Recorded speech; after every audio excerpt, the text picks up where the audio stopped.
ফুরফুরা শরীফের মুজাদ্দিদুজ্জামান কি জীবন তিনি গঠন করেছিলেন। তানার লিখিত কিতাব বশিরাত আল-নামা মুজাদ্দিদুজ্জামানের জীবনী লিখেছেন আমার ভাইজানেরা। ও নবীর উম্মত উম্মাদানিরা, কি জীবন তিনি গঠন করেছিলেন। আমার আল্লাহ মুজাদ্দিদুজ্জামানকে 95 থেকে 96 বছর লম্বা হায়াত দান করে দিয়েছিলেন। সারাটা জীবন ইসলামের জন্য, দ্বীনের খেদমাতের জন্য নিজের জীবনটা তিনি ব্যয় করেছিলেন। খালি ওয়াজ ও নসিহত নয়, অসংখ্য মাদ্রাসা মসজিদ নির্মাণ করে ঈমান কিভাবে বাঁচবে, মুসলমান ঈমানি খোরাক কিভাবে পাবে, সেই চিন্তা ভাবনা আল্লাহর ওলি মুজাদ্দিদুজ্জামান তিনি করে গিয়েছিলেন। আল্লাহর ওলি মুজাদ্দিদুজ্জামানের জীবনী যদি আপনি পড়েন ওই জায়গার ভিতরে পেয়ে যাবেন। আল্লাহর ওলি তানার আব্বা জানের নাম ছিল হাজী মুক্তাদির সাহেব রাহমাতুল্লাহ আলাইহি, আম্মা জানের নাম হলো মুহাব্বাতুন নিসা। আব্বা মায়ের এই সন্তান। ও জওয়ানেরা, যুবকেরা, ছোটবেলায় মুজাদ্দিদুজ্জামানকে একটা ইংলিশ মিডিয়াম স্কুলে ভর্তি করিয়ে দেওয়া হলো। কারণ ও জামানাটা, এ সময় ইংলিশ পিরিয়ড ছিল, ব্রিটিশের জামানা ছিল, ইংরেজি মাধ্যম শিক্ষার একটা বিরাট দাম ছিল।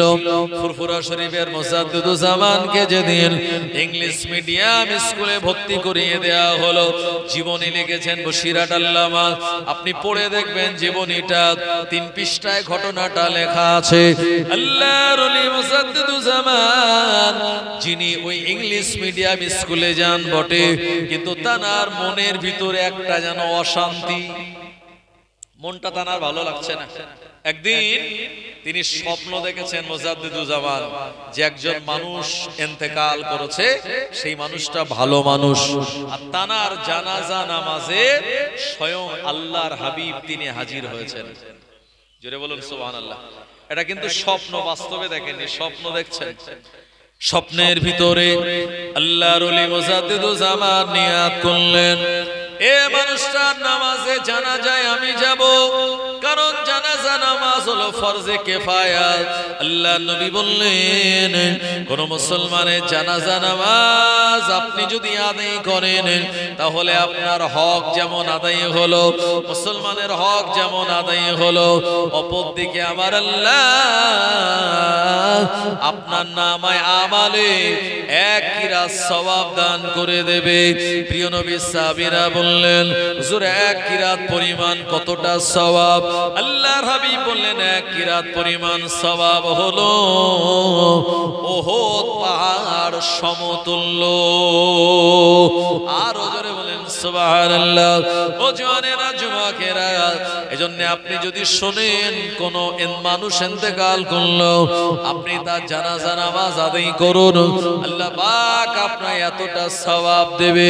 কেউ যদি মাটি দেওয়ার জন্য কবরস্থান পর্যন্ত যায়, মিনহা খালাকনাকুম ওয়া ফিহা নুঈদুকুম ওয়া মিনহা নুখরিজুকুম তারাতান উখরা বলে 3 মুঠো মাটি দেয়, আমার আল্লাহ তার নামায় আমালে আর 1 কিরাত সওয়াব দান করে দেয়। জোরে হবে না? অনেকে আছে খালি জানাজা পড়েই পালায়, বললো মাটি দিতে যাব, এত বাগানে, দরকার নেই, তাড়াতাড়ি চলে যাই। সে যদি জানতো উহুদ পাহাড় পরিমাণ সওয়াব হবে। উহুদ পাহাড়টা কত বড় ভাই? 9 মাইল লম্বা। এখান থেকে আপনার বেড়াচাপা কত? 10 কিলোমিটার, তাই না? তো 9 মাইল মানে প্রায় 12 থেকে 13 কিলোমিটার উহুদ পাহাড় লম্বা, আর 3 মাইল চওড়া। এতটা পরিমাণ সওয়াব আল্লাহ আপনার নামায় আমালে দেবে। সুবহানাল্লাহ বলেন। জানাজা হবে শুনে কি ঘরে বসে থাকবো না? যাব। নিয়ত করেন, জানাজা নামাজে যদি আপনি যান, আল্লাহ আপনার মনটা নরম করবে, আপনার মরণের কথা স্মরণ হবে, আর এতটা সওয়াব নিয়ে আপনি বাড়ি আসতে পারবেন। তবে হ্যাঁ, অনেকে জানাজা নামাজে গিয়ে সওয়াব পায়, বাড়ি আনতে পারে না। তারা কারা? বশিরাত আল্লামা লিখেছেন আপনার নিকাহ ও জানাজা তত্ত্বে। আমার ভাইজানেরা, আপনি জানাজা পড়লেন, আল্লাহ আপনার এত সওয়াব দিল, মাটি দেবেন বলে অপেক্ষা করছেন কবরস্থানে, কারণ লাশটাকে নামাবে, তার উপরে বাঁশগুলো সাজাবে। পুরুষদের বাঁশ সাজানোর নিয়ম হচ্ছে পায়ের দিক থেকে, আর মহিলাদের হলো মাথার দিক থেকে আমার ভাইজানেরা। আর কবরটা উঁচু করা হবে 1 বিঘা সমত পরিমাণ, এবং মাঝখানে একটা খেজুরের পাতা পুঁতে দেওয়া নবীজির সুন্নাত আমার ভাইজানেরা। তো এই যে বাঁশগুলি দেওয়া, চাপের বেড়া দেওয়া, তার উপরে একটা বিছানা বা সাইডে কলা পাতা দেওয়া, একটু সময় লাগবে। এই সময় মানুষ যখন কবরের স্থানে দাঁড়ায় তখন দুনিয়াবি কথাবার্তা আলোচনা করে। আপনি জানাজা পড়লেন, সওয়াব পেলেন, মাটি দেবেন, সওয়াব নেবেন। আর এই সময় যদি আপনি দুনিয়াদারি কথা কবরের স্থানে দাঁড়িয়ে দাঁড়িয়ে আলোচনা করেন, বিশ্বাস করুন এই সওয়াব আপনি পেলেন বটে, কিন্তু বাড়ি আনতে পারলেন না, আপনার আমল নামায় গেল না, সব সওয়াব আপনার বরবাদ হয়ে গেল কবরের স্থানে দাঁড়িয়ে দুনিয়াদারি কথা বলার জন্য। এই ভুলটা মানুষ করে। দ্বিতীয় নম্বরে আপনার আমার জীবনের আমাল বরবাদ হয়, সেটি হলো মসজিদে গিয়ে দুনিয়াদারি কথাবার্তা বলার কারণে। আমার ভাইজানেরা, জওয়ানেরা, যুবকেরা, মাটি দেওয়ার সময় আপনি না দাঁড়াবেন, না পরিপূর্ণ বসবেন। আপনাকে রুকু করার মতো না বসা, না দাঁড়ানো, এই অবস্থায় মাটি দেওয়া লাগবে আমার ভাইজানেরা। মাটি দেওয়ার পরে অনেকে হাত ঝাড়ে, ঝাড়ে কি ঝাড়ে না, হাত ঝাড়ে, একটা আওয়াজ হয়। আল্লাহর ওলি বান্দা বশিরাট আল্লামা তিনি জানিয়ে দিলেন ফতোয়ার কিতাবে, যদি কেউ মাটি দেওয়ার পরে হাত ঝাড়ে, ইবলিস শয়তান দেখে খুশি হয়ে বলে এই মানুষটা ইন্তেকাল করেছে, তার দাফন দেওয়ার পর এরা আনন্দ প্রকাশ করছে। ও আমার ভাইজানেরা, এজন্য আপনি হাত না ঝেড়ে হাতটা ধুয়ে নিন, এটাই হলো শরীয়তের মসলা।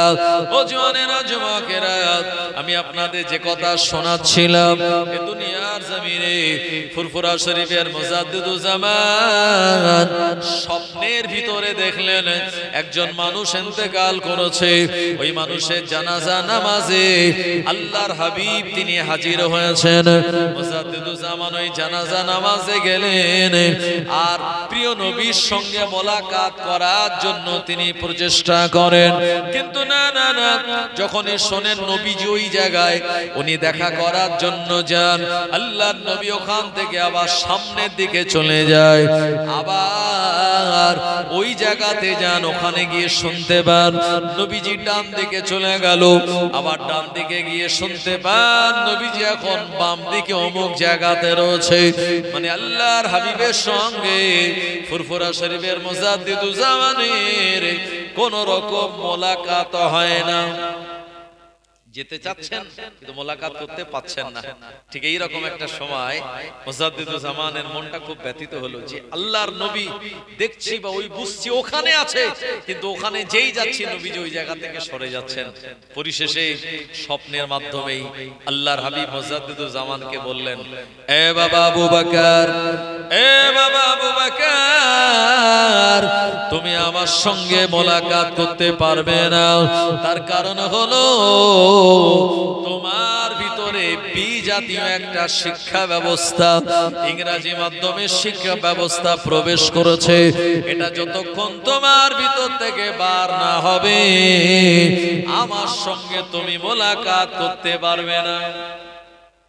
ইংলিশ মিডিয়াম স্কুলে পড়ে জি, এই স্বপ্নের কথা উনি ওনার আম্মা মুহাব্বাতুন নিসা তানাকে বললেন। ভাই বশিরাট আল্লামা জীবনী লিখতে লিখতে লিখেছেন, এর কয়েকদিন পর মুজাদ্দিদুজ্জামানের আম্মা মুহাব্বাতুন নিসা তিনি স্বপ্ন দেখছেন। স্বপ্নটা কি? মেদিনীপুর একজন আল্লাহর ওলি আছে, ওনার নাম হলো হাজী মুস্তাফা মাদানী। নাম শুনেছেন ভাই? কি নাম? হাজী মুস্তাফা মাদানী। জানার নামকরণে ওই মেদিনীপুর শহর, এই মাদানী থেকে মেদিনীপুর, যিনি দাদা হুজুরের 6 পোস্টের দাদা ছিলেন, মস্ত বড় একজন আল্লাহর ওলি ছিলেন। মুস্তাফা মাদানী রহমাতুল্লাহ আলাইহির 2 জন ছেলে ছিল, একজনের নাম হলো আপনার ওজিউদ্দিন মুস্তাফা, আরেকজনের নাম হলো ওজিউদ্দিন মুজতবা।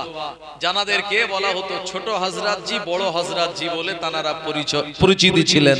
আমার ভাইজানেরা, এখন হাজী মুস্তাফা মাদানী রহমাতুল্লাহ আলাইহি তিনি তানার ঘর থেকে যেখানে ইস্তেঞ্জায় যেতেন মাঝখানে একটা জায়গাতে একটা শশার দানা পুঁতেছিলেন, ওখান থেকে একটা শশা গাছ হয়েছিল। ওই শশার দানা থেকে যখন গাছটা হলো, হুজুর ইস্তেঞ্জা থেকে ফেরার সময় একটুখানি পানি ওই শশা গাছের গোড়ায় দিতেন।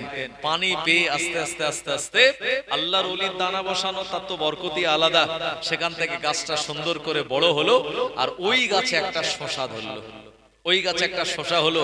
ভাই নিজে গাছ বসানোর পরে যদি তাতে ফল হয় কেমন আনন্দ লাগে বলুন তো। তো হুজুর বললেন যে খবরদার এই শশাটা তোমরা তুলবে না, এটা আমি শখ করে দানা বসিয়েছিলাম, তার থেকে গাছ হয়েছে আর সেই গাছ থেকে একটা সুন্দর শশা আল্লাহ খিরে দিয়েছে, খবরদার তুলবে না। আমার ভাইজানেরা, ও জওয়ানেরা, যুবকেরা, হুজুরের যিনি ছোট ছেলে জানাকে বলা হয় ছোট হযরত জি রাহমাতুল্লাহ আলাইহি, বাচ্চা ছেলে, গাছে এমন সুন্দর শশা ঝুলছে এটা দেখে আর ওই শশাটায় হাত দিয়ে পেড়ে এনেছে, লোভ সামলাতে পারেনি, শশাটাকে ছিঁড়ে এনেছে। পরক্ষণেই আল্লাহর ওলি হাজী মুস্তাফা মাদানী রাহমাতুল্লাহ আলাইহি এই জায়গায় যখন গেলেন, যাওয়ার পরে দেখতে পেলেন ওই শশা গাছে শশাটা নাই। হুজুর রেগে গিয়ে বললেন, পরিবারের সঙ্গে তিনি রাগ করে বললেন, আমি তোমাদের মানা করলাম খবরদার এখান থেকে তোমরা শশা তুলবে না, অথচ আমার মানা করা সত্ত্বেও শশাটা তুলে নিয়েছো। হুজুর রাগারাগি করে, হুজুর তাম্মি করে। আমার ভাইজানেরা, ছোট হযরত জি রাহমাতুল্লাহ আলাইহি আব্বা জানের এমন রাগারাগিতে ভয় পেয়ে গেলেন, সঙ্গে সঙ্গে দেরি না করে এ শশাটা নিয়ে আবার গাছের কাছে ফিরে গিয়ে বললেন, গোটার সঙ্গে লাগিয়ে দিয়ে বলল, আল্লাহর হুকুমে শশা তুই আগের মতো গাছের সঙ্গে লেগে যা। যেই বলেছে আল্লাহ পাকের অপার কুদরতি ক্ষমতায় ওই শশাটা আগের মতো বোটায় লেগে গেল। জোরে বলুন, আরেকটু জোরে হবে না? নারে তাকবীর। শশাটা লেগে গেছে। এরপরে ছোট হযরত জি ফিরে এসে বলছে, আব্বা আপনি রাগ করছেন কেন, বকাঝকা? আরে আমি একটা শশা গাছ তার দানা বসিয়েছিলাম, সেখান থেকে একটা গাছ হয়েছিল আর সেই গাছে একটা শশা হয়েছিল, কে পেড়ে নিল? আমি তো মানা করেছিলাম পারতে। ছোট হযরত জি বলছেন, আব্বা জান আপনি রাগারাগি করবেন না, ওই শশাটা ওই গাছেই ঝুলছে। হুজুর বলেন, হ্যাঁ? বলে হ্যাঁ আব্বা, ওই শশাটা আব্বা জান গাছেই ঝুলছে। তো হাজী মুস্তাফা মাদানী হুজুর চিন্তা করছে, আমি তো ভুল দেখিনি, ঠিকই দেখেছি যে গাছে শশা নেই, আর আমার বেটা বলছে যে গাছে শশা আছে। উনি আরেকবার যাচাই করার জন্য গেলেন, যাওয়ার পরে দেখলেন হ্যাঁ সত্যি তো, সে আগের মতো গাছে ওই শশাটা ওই বোঁটায় ঝুলছে। হুজুর দেখে তো অবাক। হুজুর ভাবলেন যে আমার চোখ মিথ্যা দেখেনি, সত্যই দেখেছিল, শশাটা তুলে নেওয়া হয়েছিল, তারপরে আবার শশাটা লাগিয়ে দেওয়া হয়েছে। সুতরাং এর মাঝখানে ঘটনাটা যেটা ঘটেছে এটা হলো কারামাত। কে দেখিয়েছে? এটা আমার ছোট বেটা ওই ছোট হযরত জি সেই দেখিয়েছে। ভাই জানার মাজার আছে ফুরফুরা শরীফে, আপনারা যান, মুজাদ্দিদুল জামান দাদা হুজুর রাহমাতুল্লাহ আলাইহির মাজারের পাশে বড় হুজুর রাহমাতুল্লাহ আলাইহির মাজার, তারপরে দাদি আম্মা মুজাদ্দিদুল জামানের বিবি তানার মাজার, আর তানার ঠিক মাথার দিকে এই মাজার আছে ছোট হযরত জি রাহমাতুল্লাহ আলাইহি। তিনি ছোটবেলায় আল্লাহর ওলি হওয়া সৌভাগ্য অর্জন করেছিলেন। আপনারা দেখবেন যখন মাজার জিয়ারত করবেন। জি, তো হুজুর তখন ভাবলেন আমার বেটা এখন ছোট, এই বয়সে আল্লাহর মাহবুব হয়ে কারামাত দেখাচ্ছে, আমি আব্বা আমার সামনে। তো বাপ বললেন, বাপ সে বেটা বাড় গিয়া, বাপের থেকে ছেলে অনেক বেড়ে গেছে। এই রকম ছেলে যদি থাকে তো আমার জীবিত থাকা অবস্থায় আরো কি কারামাত দেখাবে, যে মানুষ হয়তো তাকে আমার থেকেও বড় ভাববে বা মানুষের ঈমানটা নষ্ট হয়ে যেতে পারে। কারণ কারামাত সেনসিটিভ একটি ব্যাপার, যদি আপনি বিশ্বাস করেন তো আপনার ঈমান পাকা হবে, আর যদি আপনি অস্বীকার করেন তো আপনি ফাসিক হবেন। নবীদের মুজিজা অস্বীকার করলে আপনি কাফের হবেন। জি, তো আল্লাহর ওলি হাজী মুস্তাফা মাদানী উনি এটা সহ্য করলেন না। বাপ তো উনি বলেন, এ বেটা শোনো, এদিকে আসো ভাই, ছেলে যত বড় পুলিশ অফিসার হোক, যত বড়ই এসপি হোক না কেন, আর যত বড় স্কুল মাস্টার হোক না কেন, যখন মায়ের কাছে আসে, আর ছেলে যত বড়ই হুজুর হোক না কেন, মায়ের কাছে ছেলে কিন্তু কোচি থাকে। কথা ঠিক কিনা? হতে পারে সে বড় অফিসার, হতে পারে বড় মাওলানা, মা কিন্তু তাকে কোচি বলেই ডাকে। আর এই মা যতদিন বেঁচে থাকে, সন্তানের চুল দাড়ি পেকে গেলেও মায়ের কাছে সন্তান কোচি থাকে। কথা ঠিক কিনা? মা তো জান্নাত का फूल है, प्यार करना आपका उसूल है, दुनिया का हार मोहब्बत फजूल है, माँ बाप की हार दुआ अल्लाह की दरबार में कबूल है, माँ को नाराज करना इंसान तेरी भूल है, और माँ की कदम के मिट्टी जन्नत का धूल है। जोरे बोलें सुभान अल्लाह। भाई आमी मौलाना, আমার পাশে ইমাম সাহেব বা মাওলানা সাহেব আছেন, তিনি দোয়া করবেন, আমি দোয়া করব, ইমাম দোয়া করবে, মুয়াজ্জিন দোয়া করবে, হুজুর দোয়া করবে, কবুল হতেও পারে নাও পারে, কোনো গ্যারান্টি নেই। কিন্তু আপনার আব্বা মা যদি আপনার জন্য দোয়া করে, 100% গ্যারান্টি ওই দোয়াটা আল্লাহ কবুল করে নেবেন। জোরে বলুন, একটু জোরে হবে না? কিন্তু আমরা দোয়া কবুলের জায়গায় খারাপ আচরণ করি, আর যেখানে গ্যারান্টি নেই সেই জায়গায় আমরা কি চেষ্টা করি। জি আমার ভাইজানেরা, খুব ভালো করে বুঝুন, মুজাদ্দিদুল জামান তিনি এমনি এমনি আল্লাহর ওলি হননি।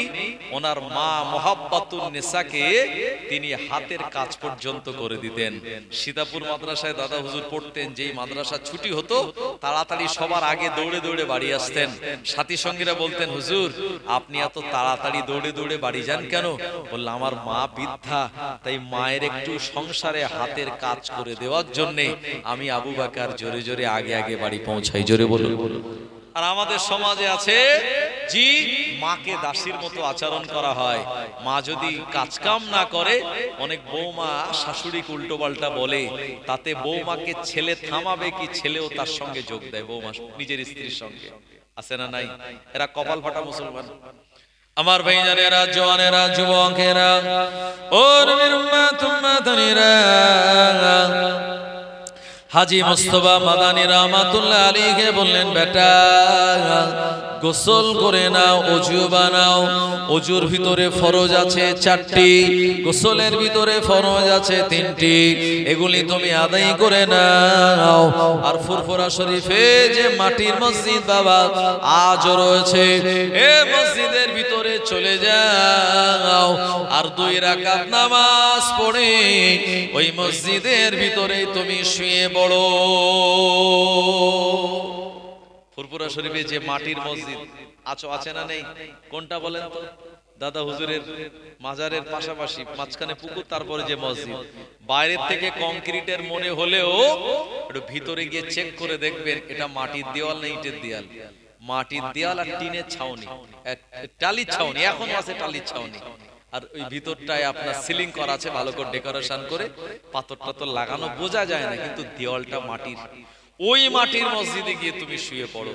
আব্বা যেমন বলেছে, ছোট হযরত জি তিনি 2 রাকাত নামাজ পড়েছেন, তার আগে ওযু গোসল করেছেন, নামাজ 2 রাকাত পড়ে আর ওই কিবলার দিকে মুখ করে শুয়ে পড়েছেন। হাজী মুস্তাফা মাদানী রাহমাতুল্লাহ আলাইহি আল্লাহ পাকের দরবারে বড় দোয়া করে বললেন, ও রব্বুল আলামিন, আল্লাহ আমার বেটা ছোটবেলা থেকে আল্লাহর ওলি আমার সামনে কারামাত দেখায়, আল্লাহ আমার বেটাকে আপনি তুলে নিন।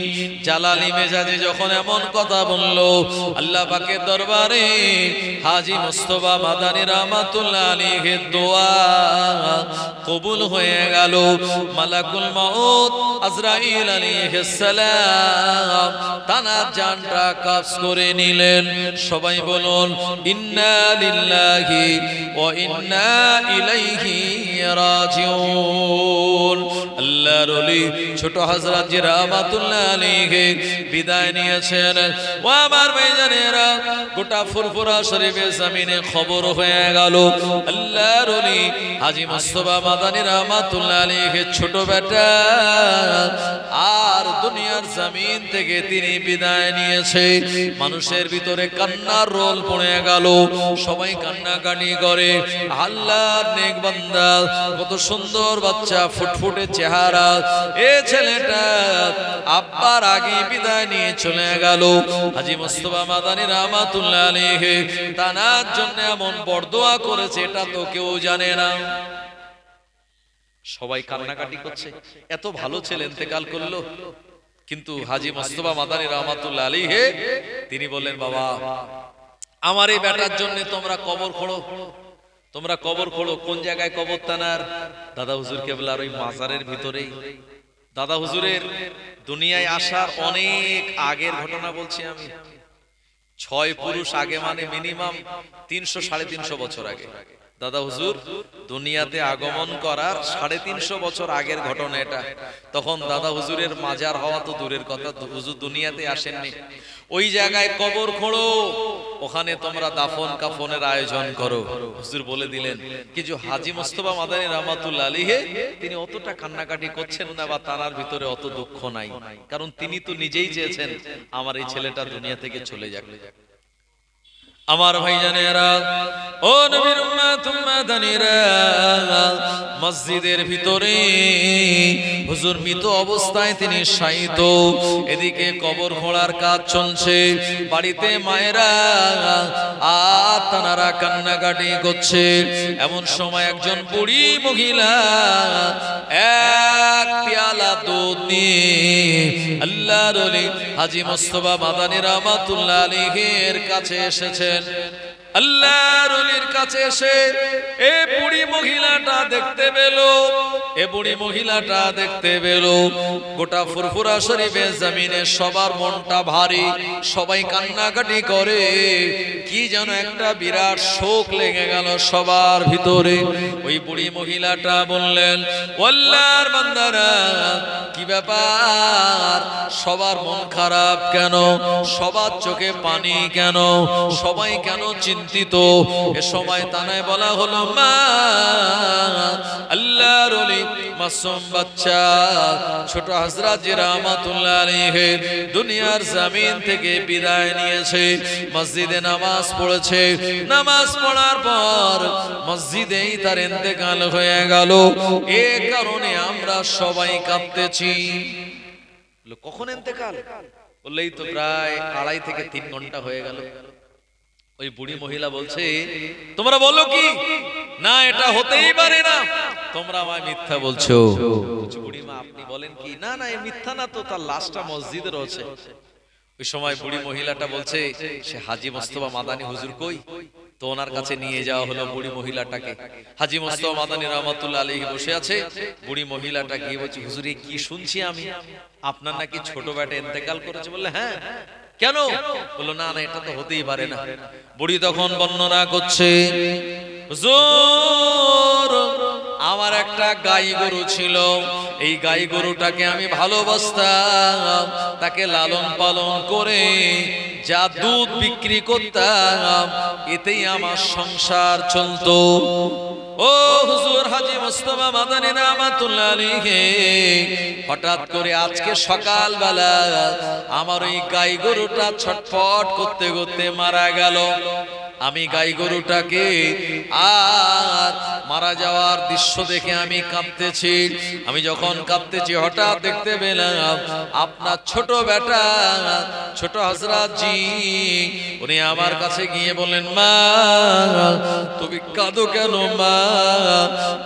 আমি বললাম, বেটা আমার একটা দুধওয়ালা দুধের গরু যে দুধ দেয়, এ গরুটা মারা গেল, আমার কিভাবে সংসার চলবে? এ কারণে আমি চিন্তা করে কান্নাকাটি করি। ছোট হযরত জি বলেন, বুড়িমা কাঁদবেন না, 1 গ্লাস পানি আপনি আনুন। 1 গ্লাস পানি আনলাম, এ পানিতে তিনি ফু দিলেন। ফু দেওয়ার পর ওই মরা গরুর গায়ে তিনি ছড়িয়ে দিলেন আর বললেন, কুম বিইজনিল্লাহ, আল্লাহ তাআলার হুকুমে জিন্দা হয়ে যাও। এটা বলার সঙ্গে সঙ্গে আমার এই মরা গরুটা জিন্দা হয়ে দাঁড়িয়ে উঠলো। আরো জোরে বলেন সুবহানাল্লাহ। এবং এই গরুর দুধ আমি দহন করলাম আর আপনারই ছোট বেটা ছোট হযরত জি উনি দুধটা পান করলেন আর কিছু দুধ এই পেয়ালাতে দিয়ে বললেন ফুরফুরা শরীফে জমিনে চলে যান। আমার আব্বা জান হাজী মুস্তাফা মাদানী রাহমাতুল্লাহ আলাইহি রয়েছেন, আমার আব্বা জানকে দুধটা হাদিয়া দেবেন। এবার আমার আব্বাকে বলবেন আমার আব্বা জান যেন আমার জন্য দোয়া করে। সুবহানাল্লাহ। এখন এই বুড়ি মহিলাটা এই কথা বলছে, হাজী মুস্তাফা মাদানী রাহমাতুল্লাহ আলাইহি চিন্তা করছে আল্লাহু আকবার, আমার বেটা মারা গিয়েছে 2.5 থেকে 3 ঘন্টা আগে, আর এই যে বুড়ির ঘটনা ঘটেছে 1 ঘন্টা আগে। সুতরাং আমার ছেলের বিরুদ্ধে বরদোয়া করার পরে এমন ঘটনা ঘটেছে।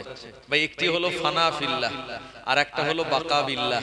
ফানা ফিল্লাহ সবকিছু যেটা ফানা হয়ে যাবে আল্লাহর জন্য, এটি হলো ফানা ফিল্লাহ। আর বাকা বিল্লাহ যারা ফানা ফিল্লাহর মাকামে পৌঁছে গিয়েছে আমার ভাইজানেরা, বাকা বিল্লাহ ইন্তেকাল করার পরেও রুহানি জগতে তানারা এমন কিছু কারামাত দেখাতে পারেন, জোরে বলুন। সেটাই দেখেছেন ছোট হযরত জি। তখন হাজী মুস্তাফা মাদানী হুজুরের তানার চোখ খুলে গেল। হুজুর তখন চিন্তা করছে হায় রে হায় সর্বনাশ, আমি আমার যে বেটার বিরুদ্ধে বরদোয়া করলাম, এ বেটা তো যাতাই ছেলে ছিল না, উনি ছিলেন খাঁটি আল্লাহর ওলি হাজী মুস্তাফা মাদানী রাহমাতুল্লাহ আলাইহি। তখনই তিনি ভুল বুঝতে পেরে এবারে কান্নাকাটি করা শুরু করে দিয়েছে। আর বেটাকে দাফন দেওয়ার পর কান্নাকাটি করা শুরু করে দিয়েছে।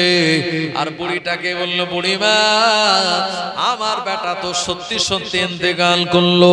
হাজী মুস্তাফা মাদানী আল্লাহর কাছে দোয়া করে বলে, আল্লাহ আমার বেটা শশাটা তুলে আবার শশাটা গাছে লাগিয়ে দিয়েছিল বলে আমি রাগ করে তার প্রতি বরদোয়া করে দিলাম। ও রব্বুল আলামিন আল্লাহ, এটা আমার ভুল হয়ে গেল। আল্লাহ আমি আপনার কাছে ক্ষমা চাই, আমি আমার যোগ্য সন্তানকে হারিয়ে ফেলেছি। আল্লাহ আপনি আমায় ক্ষমা করুন, মাফ করুন, আপনি আমার বংশে এমন সন্তান আবার দান করুন।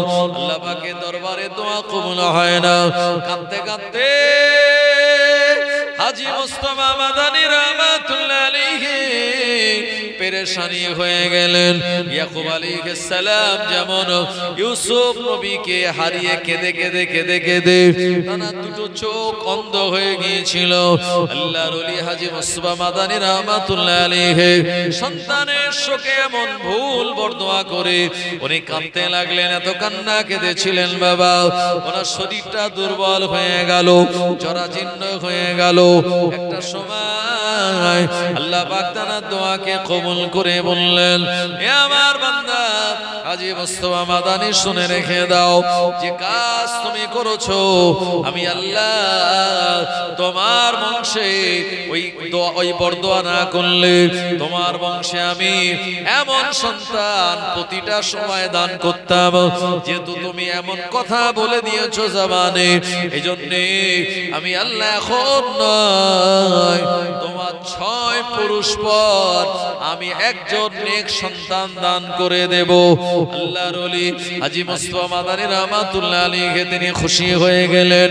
ইলহামের মাধ্যমে স্বপ্নে তিনি জানতে পারলেন, ও জওয়ানেরা যুবকেরা, আল্লাহর ওলি হাজী মুস্তাফা মাদানী রাহমাতুল্লাহ আলাইহি ওই দোয়ার ফসল হলো ফুরফুরা শরীফের মুজাদ্দিদুজ্জামান। আরো জোরে বলেন সুবহানাল্লাহ। ওই যে ছোট হযরত জি রাহমাতুল্লাহ আলাইহি তানার পরে 6 পুরুষ পর মুজাদ্দিদুজ্জামানকে আল্লাহ পাক এই দুনিয়ার জমিনে পাঠিয়েছিলেন। আমি আপনাদের যে কথা আলোচনা করছিলাম মনে আছে আপনাদের? এই হাজী মুস্তাফা মাদানীর কথা বলতে গিয়ে আপনাদের এতটা বললাম, তার পরিচয় দিতে গিয়ে তো দাদা হুজুরের আম্মা স্বপ্ন দেখছেন। আগে দাদা হুজুর স্বপ্ন দেখছেন যে জানাজায় গিয়েছেন, নবীজির সঙ্গে দেখা করতে চাইছেন কিন্তু দেখা করতে পাচ্ছেন না।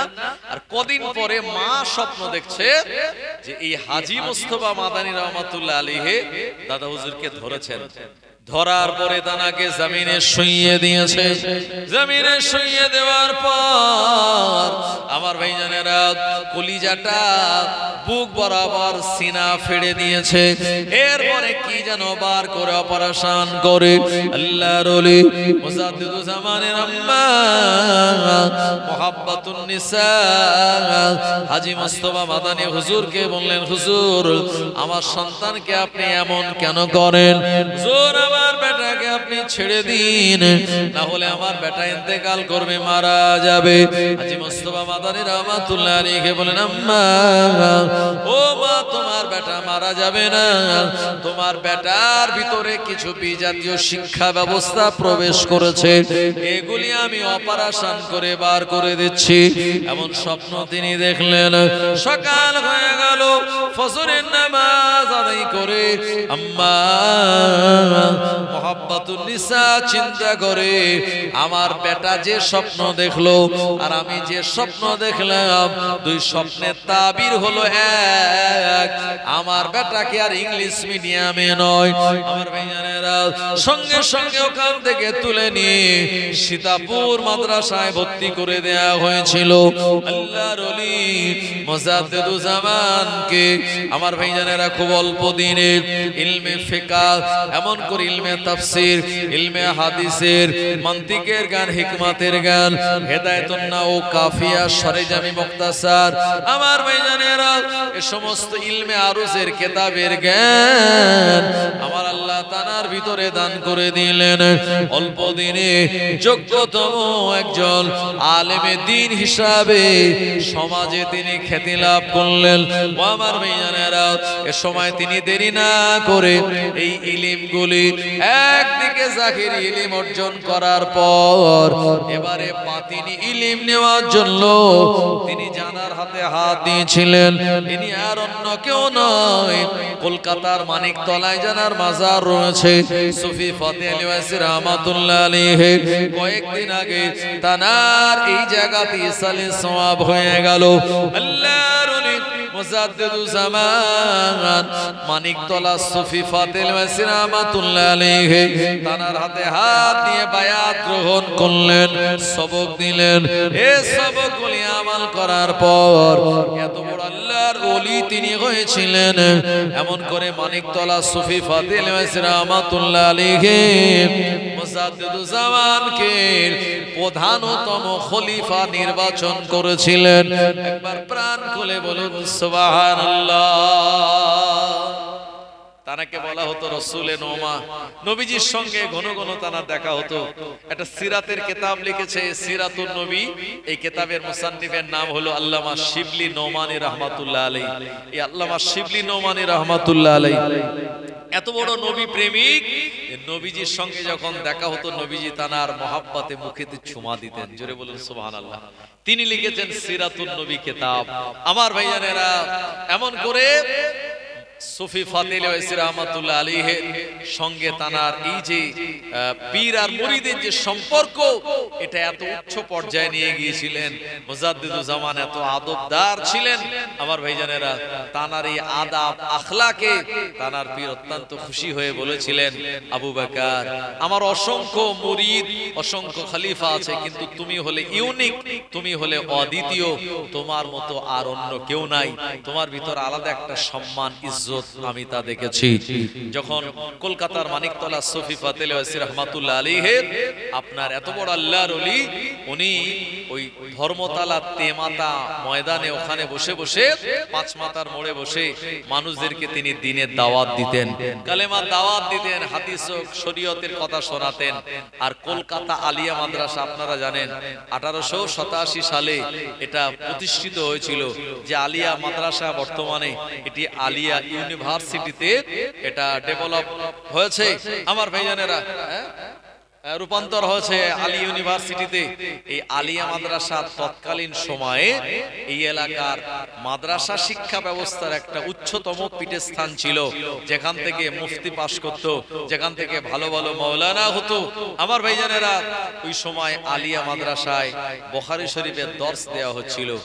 আর জি, যারা এই কিতাবগুলি দর্শ দেন শাইখুল হাদিস, তারা বিভিন্ন রেফারেন্স দিয়ে হাদিসের সনদ সহকারে এই মতনগুলি তারা পড়াতেন। আর আপনারা জানেন বুখারী শরীফ হলো এমন একটি কিতাব যে কিতাবের স্থান কোরআন ও মাজিদের পরে। জোরে বলেন সুবহানাল্লাহ।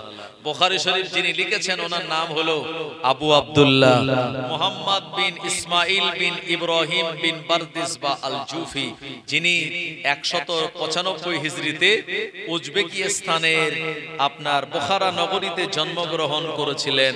আর যে কিতাবকে আমরা বুখারী শরীফ বলি, এই বুখারী শরীফের একটা পূর্ণাঙ্গ নাম আছে। এই বুখারী শরীফের পূর্ণাঙ্গ নাম হলো আল জামিউস সাহিহুল মুসনাদুল মুখতাসার মিন উমুরি রাসূলিল্লাহ সাল্লাল্লাহু আলাইহি ওয়াসাল্লাম ওয়া সুনানিহি ওয়া আইয়ামিহি। জি, ইমাম বুখারী 6 লক্ষ হাদিসের হাফেজ ছিলেন। জোরে বলবেন না সুবহানাল্লাহ। সেখান থেকে মাত্র 7575টা হাদিস তিনি বুখারী শরীফের ভিতরে সুন্দর করে তিনি লিখেছেন। আমার ভাইজানেরা, এমন করে বুখারী শরীফের যে সনদ, এই সনদ বলা হয় রাবি সংক্রান্ত যতগুলি নাম, মানে আন অমুক, আন তমুক, আন আবি হুরায়রা, আন আনাস, আন আনাস বিন মালিক, আন সাদ বিন আবি আক্কাস, এই সাহাবীদের নামকে বলা হয় সনদ। আর নবীজি যেটা বলেছেন হাদিস, এটা মূল হাদিসটাকে মতন বলা হয়। তো এই আলিয়া মাদ্রাসাতে সনদ সহকারে একটা হাদিস পড়িয়েছেন একজন শাইখুল হাদিস। আর এই হাদিসের সনদগুলি মুতাআলা করতে করতে মাদ্রাসার ছেলেরা ওই ধর্মতলার পাঁচমাথা ময়দান থেকে যাচ্ছে। এখন এই হাদিসের আসলে হুজুর পড়িয়েছে ঠিক, কিন্তু বারবার মুতাআলা করতে করতে ছেলেরা এটাকে বিকৃত করে ফেলেছে, কিছু লফজের পরিবর্তন হয়ে গেছে।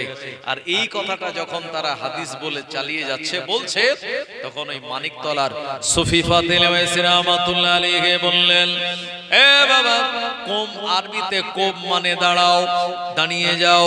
তারা দাঁড়িয়ে গেল। কলকাতার মানিকতলা সুফি ফাতিল ওয়াইসি রাহমাতুল্লাহ আলাইহি, জানার বেশভূষা ভালো নয়, জানার চেহারা দেখে একজন ফকির মানুষ বলে মনে হয়। উনি বললেন, বাবা, যে হাদিস তোমরা পড়ছো এই হাদিসের মতনটা এমন নয়, এই হাদিসটা এমন হবে, এর সনদেও কিছু সমস্যা আছে। এই সময় এ মাদ্রাসার ছেলেরা, আমার ভাইজানেরা, আপনার তারা দাম দিল না। কেউ কেউ বলল, আরে পাগল লোকের কথা বাদ দাও, সে কি জানে হাদিসের সনদ মতন সম্পর্কে।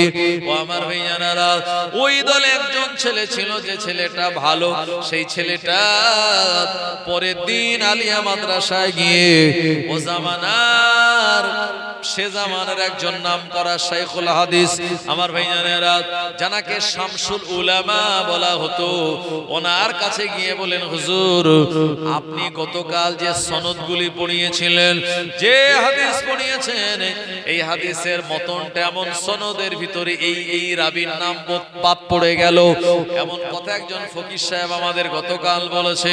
ও আমার ভাইজানেরা, ও জামানার আলিয়া মাদ্রাসার শাইখুল হাদিস তিনি অবাক হয়ে বললেন, কি ব্যাপার, আমি যে হাদিস পড়ালাম ওই হাদিসের সনদের ভিতরে ভুল ধরেছে একজন ফকির মানুষ। বলল, জি হুজুর, কথাটা ঠিক সে এমন কথা বলল। এ সময় আলিয়া মাদ্রাসার শাইখুল হাদিস দেরি না করে উনি ওনার লাইব্রেরি রুমে চলে গেলেন। আমার ভাইজানেরা, তারিখে হাদিস সনদের যে হাদিস কিতাবগুলি রয়েছে, এই কিতাবগুলি মুতাআলা করে তিনি দেখলেন আসলেই তো ঠিক যেটা প্রিন্ট হয়েছে, এই প্রিন্টের সমস্যার কারণে একজন রাবীর নাম বাদ পড়ে গেল। ও আমার ভাইজানেরা, এটা জানার পর আলিয়া মাদ্রাসার প্রফেসর অবাক হয়ে বলল, ও মাদ্রাসার ছেলেরা, আমি তোমাদের সঙ্গে যাব, আর ওই ফকির সাহেবটার সঙ্গে দেখা করব। এই সূক্ষ্ম ভুল তিনি কেমন করে ধরতে পারলেন। আমার ভাইজানেরা, আলিয়া মাদ্রাসার শাইখুল হাদিস গিয়ে আল্লাহর ওলি সুফি ফাতিল ওয়াইসি রাহমাতুল্লাহ আলাইহিকে বললেন, হুজুর, আসসালামু আলাইকুম, হুজুর, আপনার পরিচয় কি আপনি একবার বলুন। আল্লাহর ওলি বললেন, আমার পরিচয় হলো, আমি হলাম আব্দুল্লাহ, আল্লাহর বান্দা, আর আমি মুহাম্মদ সাল্লাল্লাহু আলাইহি সাল্লামের একজন ভালোবাসার উম্মত। হুজুর বললেন, আপনি কিভাবে এই হাদিসের সনদে ভুল ধরতে পারলেন, এটা কি করে সম্ভব, আপনি কেমন করে বলতে পারলেন? আপনি তো বিরাট বড় মাপের আলেম নন, আপনি দুনিয়া বিখ্যাত নয়, অথচ আপনার ভিতরে এমন ইলম দেখে আমি তো অবাক হয়ে গেলাম। এ সময় কলকাতা মানিকতলা সুফি ফাতেল ওয়াইসি রাহমাতুল্লাহ আলাইহি বলেছিলেন, না না না, আমি বড় কিতাবের আলেম নয়, এবং আমার কাছে বিরাট বড় বড় কিতাবও নেই। মাদ্রাসার ছেলেরা সনদ সহ এ মতনটা যখন পড়তেছিল, স্বয়ং আমি প্রিয় নবী মুহাম্মদুর রাসূলুল্লাহ সাল্লাল্লাহু আলাইহি ওয়াসাল্লামের কাছ থেকে আমি জিজ্ঞাসা করে নিয়েছি, উনি তেমন যেমন বলেছেন আমি মিলিয়ে দেখলাম না, নানের সঙ্গে তার মিল নেই। এই জন্য আমি বলেছি এতে ভুল আছে। ও আমার ভাইজানেরা, আলিয়া মাদ্রাসা শাইখুল হাদিস অবাক হয়ে গেলেন, তানার কাছে গিয়ে বলেন, হুজুর আপনি নিখাত আল্লাহর ওলি, আল্লাহর নবী আপনায় জানিয়ে দিল মানে আপনি যাতাই মানুষ নন, আপনি আমায় বায়াত করান। তৎক্ষণাৎ তানার কাছে বায়াত হয়ে গিয়েছিলেন। একবার জোরে বলেন সুবহানাল্লাহ। ফুরফুরা শরীফের মুজাদ্দিদুজ জামান এই সুফি ফাতেল ওয়াইসি রাহমাতুল্লাহ আলাইহির একজন খলিফা ছিলেন। কলকাতার হুজুর দুনিয়া জমিন থেকে বিদায় নেবে, সুফি ফাতেল ওয়াইসি রাহমাতুল্লাহ আলাইহি তানার মুহিব্বিনদের বললেন, বাবা দুনিয়ার জমিন থেকে আমি বিদায় নিয়ে চলে যাব। এ সময় হুজুরের মুরিদরা বলল, হুজুর আপনার লাঠিটা আমার লাগবে, আমি বারকাতান হিসাবে রেখে দেব। কেউ বলল, হুজুর আপনার টুপিটা আমার লাগবে, আমি বারকাতান হিসাবে রেখে দেব। কেউ বলল, হুজুর আপনার নামাজের মুসাল্লাটা আমায় দেবেন। এক একজন এক একটা জিনিস চাইলো, কিন্তু ফুরফুরা শরীফের মুজাদ্দিদুজ জামান উনি কিছু না আছে দরবারের পিছনের দিকে বসেছিলেন। মানিকতলা সুফি ফাতেল ওয়াইসি রাহমাতুল্লাহ আলাইহি বললেন, ও বাবা আবু বকর, সবাই এক একটা জিনিস আমার কাছ থেকে চেয়ে নিল, বাবা তুমি কি কিছু নেবে না? হুজুর বললেন, হুজুর আপনি আমার পীর, আমি আবু বকর নিজের ইচ্ছা অনুযায়ী কিছু চাইব না, আপনি নিজের ইচ্ছায় যেটা আমায় দেবেন আমি আবু বকর ওটা গ্রহণ করে নেব। এ সময় মানিকতলা সুফি ফাতেল ওয়াইসি রাহমাতুল্লাহ আলাইহি অত্যন্ত সন্তুষ্ট হয়ে গেলেন। এ সময় বলেন, বাবা আবু বকর এ নাও, আমি তোমায় আমার রুমাল নয়, পাগড়ি নয়, লাঠি নয়, আমি তোমায় একটা কাঁচা টাকা দিলাম, এই টাকাটা তুমি রেখে দাও। আর তোমার জন্য আমি দোয়া করলাম, আল্লাহ পাক জীবনে কোনোদিন তোমার সংসারে আর তোমার আওলাদদের ভিতরে আল্লাহ টাকার অভাব দেবে না। আরো জোরে বলেন সুবহানাল্লাহ। আমার ভাইজানেরা, যে আদব দেখিয়েছিলেন এই আদবে তো তিনি খুশি হয়ে গিয়েছিলেন। এই জন্য সবার অফিস আছে, তাই না? আপনি যদি কোনো হুজুর দাওয়াত করতে যান, তানার অফিসে যাওয়া লাগবে। জি, আপনি যদি নিজের জমি জায়গা রেকর্ড করতে চান তো আপনাকে নির্ধারিত অফিসে যেতে হবে। জি, আপনি যদি রেজিস্ট্রি করতে চান তো আপনাকে কি রেজিস্ট্রি অফিসে যেতে হবে। আমার ভাইজানেরা, তো আল্লাহর একটা অফিস আছে দুনিয়ায়, এই আল্লাহর অফিস হলো মসজিদ। মসজিদের সঙ্গে যদি সম্পর্ক থাকে তো আল্লাহর সঙ্গে দিদার হবে, দেখা হবে। নবীজি বলেছেন, মানুষ যখন সেজদা দেয় আল্লাহ ফেরেশতাদের বলেন, মালাইকা ইরফা হিজাব বাইনিকা আবদি, হে আমার ফেরেশতাগণেরা পর্দা সব তুলে দাও, আমার বান্দা আমায় সেজদা দিয়েছে, মানে আমার সঙ্গে বান্দার মাঝখানে আর কোন রকম পর্দা নেই। সুবহানাল্লাহ। জি, আজকে আমরা সেই মসজিদ থেকে দূরে, তাই নামাজ আমাদের পড়া লাগবে। জি, নামাজ ছাড়া দুনিয়াতে আমরা সঠিকভাবে জীবন যাপন করতে পারি না। কিয়ামতের মহাময়দানে নামাজের হিসাব আল্লাহ নেবেন। যদি নামাজের হিসাব ঠিকঠাক দিতে পারেন, অন্যান্য হিসাবটাকে আল্লাহ পাক আমাদের জন্য সহজ করে দেবেন। জোরে বলেন না সুবহানাল্লাহ। আমার ভাইজানেরা, এমন করে একজন লোককে বাঘে তাড়া দিয়েছে। লোকটা প্রাণপণে দৌড়াচ্ছিল বাঘের আক্রমণ থেকে বাঁচার জন্য। সামনে একটা কুয়া পেল, কুয়ায় লাফ দিল। আসলে কুয়ার মাঝখানে ওই বালতি রশি টাঙানো টাঙানো ছিল যেটা দিয়ে পানি তোলা যেত। ভাই লোকটা কুয়া ওই যে বালতি রশি টাঙানো যে দড়িটা, ওই দড়িটা ধরে ঝুলছে, বাঘ ওপরের দিকে গর্জন করছে, ধরতে পারছে না। আর নিচের দিকে তাকিয়ে দেখে পানি নেই, পানির বদলে আছে সাপ বিছু পোকামাকড়। লোকটা চিন্তা করছে যদি একবার পড়ে যেতাম তো সাপ বিছু আমায় কামড়ে নিত। এখন যে দড়িটা ধরে ঝুলছে, এই দড়িটা একটা সাদা ইঁদুর আর একটা কালো ইঁদুর, এরা দুজন মিলে কেটে দিচ্ছে। তাহলে কটা বিপদ ভাই? তিনটি বিপদ। এখন ওপরে বাঘ, নিচে পড়লে সাপ, যে দড়িটা ধরে ঝুলছে সাদা ইঁদুর আর একটা কালো ইঁদুর, এরা দুজন মিলে কেটে দিচ্ছে। এই তিন বিপদের মাঝখানে লোকটা হঠাৎ দেখলো যে ওই কুয়ার গায়ে একটা মৌচাক, সেখান থেকে টপ টপ করে মধু পড়ছে। ওই নিচের দিকে হাত দিল, মধু তার হাতে আসলো। মধুটা যখন মুখে দিল, এত স্বাদ, এত টেস্ট লাগলো, এই তিনটে বিপদ তার মাথা থেকে ভ্যানিশ হয়ে গেল। এটা বললাম মাজাজি। মাদ্রাসা একটা কিতাব পড়ানো হয় যেটির নাম নুরুল আনোয়ার। জি, এটা উসুলের কিতাব। এটা বলেছি এটা হলো রূপক বা মাজাজি। হাকিকাত হলো যে বাঘ তাকে তাড়া দিয়েছিল, এটি হলো তার মৃত্যু। মৃত্যু আমাদের তাড়া দিচ্ছে কি দেয় না? জি, একটা একটা দিন চলে যাচ্ছে মানে আমাদের জীবন থেকে এক একটা দিন চলে যাচ্ছে। একটা মাস পেরিয়ে গেল মানে আপনার জীবন থেকে একটা মাস চলে গেল। এক বছর চলে গেল মানে আপনার আমার জীবন থেকে এক বছর চলে গেল। মৃত্যু আমাদের, আয়ু আমাদের তাড়া করছে। এরপরে যে কবরে, যে ওই কুয়ার নিচে সাপ বিছু দেখেছিল, এটি হলো কবরের আযাব। আর যেটা ধরে ঝুলছে দড়িটা, এটা হলো 60, 70, 80 বছরের হায়াতের জিন্দেগি, এটা তার বয়স, এটা তার আয়ু। আর যে সাদা ইঁদুর, এটা হলো দিন, কালো ইঁদুর, এটা হলো রাত। রাত দিন যত চলে যায় আর আমাদের এই হায়াতের রশিটা তত বেশি দুর্বল হয়ে যায়। যে মধুটা সে পান করে নিয়েছে, এটা হলো দুনিয়ার নারী, গাড়ি, টাকা পয়সা, ধন দৌলত, এই সবগুলি পেয়ে আমরা মরণের কথা, কবরের আযাবের কথা, হায়াত চলে যাচ্ছে, সব কথাগুলি আমরা ভুলে গিয়েছি। চিন্তা করে দেখো না কবরে কি যাইবে না, চিন্তা করে দেখো না কবরে কি যাইবে না। যেই কবরে আল্লাহ ছাড়া সঙ্গী কেহ থাকবে না, যেই কবরে আল্লাহ ছাড়া বন্ধু কেহ থাকবে না। চিন্তা করে দেখো না কবরে কি যাইবে না, চিন্তা করে দেখো না কবরে কি যাইবে না। এ দুনিয়ার সবই পার, কবর যে তোর আসল ঘর। এ দুনিয়ার সবই পার, কবর যে তোর আসল ঘর। কেমন করে থাকবে তুমি শুধুই মাটির বিছানা, চিন্তা করে দেখো না কবরে কি যাইবে না।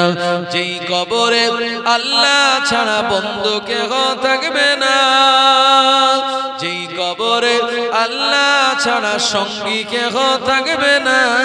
চিন্তা করে দেখো না কবরে কি যাইবে না। আজান কানে শুনিয়া কেমনে থাকো ঘুমায়া, আজান কানে শুনিয়া কেমনে থাকো ঘুমায়া। কবরের আযাবের কথা একটু স্মরণ করো না, চিন্তা করে দেখো না কবরে কি যাইবে না। যেই কবরে আল্লাহ ছাড়া সঙ্গী কেহ থাকবে না, যেই কবরে আল্লাহ ছাড়া বন্ধু কেহ থাকবে না। চিন্তা করে দেখো না কবরে কি যাইবে না।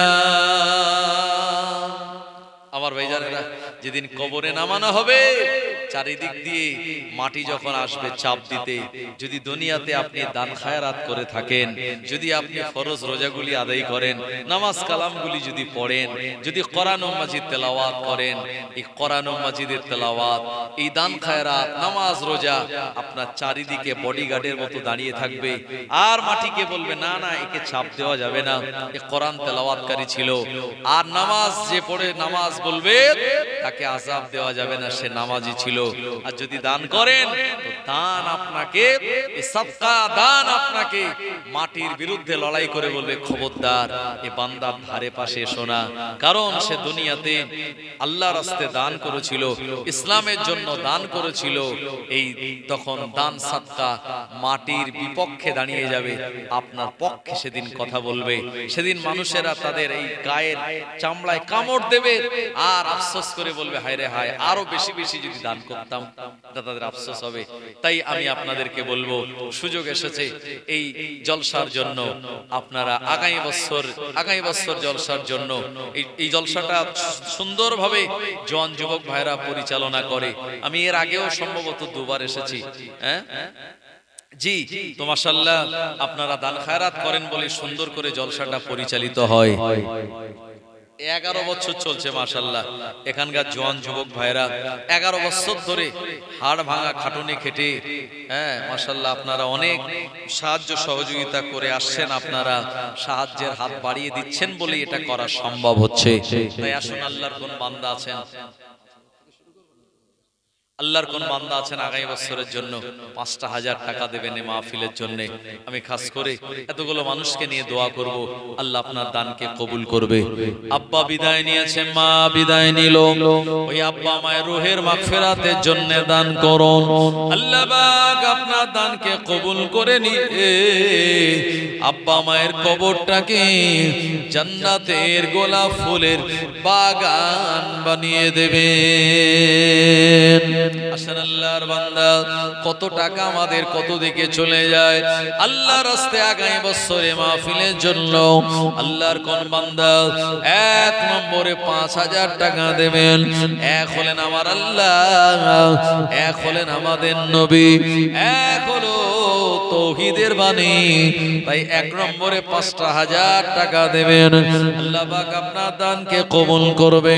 আব্বা বিদায় নিয়েছে, মা বিদায় নিল, আব্বা মায়ের রূহের মাগফিরাতের জন্য দান করুন।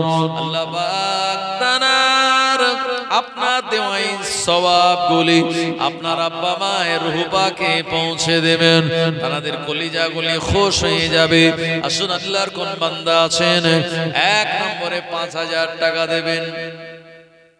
একটু বলেন, 1 বছর টাইম আছে আপনাদের কাছে, আল্লাহ রুজি রোজগারে বরকত দেবে, চাষাবাদ ব্যবসাতে আল্লাহ উন্নতি দেবে।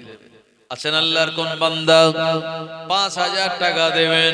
আমার ভাইজানেরা, আমাদের কত টাকা কত দিকে চলে যায় মোবাইলে রিচার্জ করতে, আর নিজের পকেট খরচ, হাত খরচে আমাদের অনেক টাকা চলে যায়।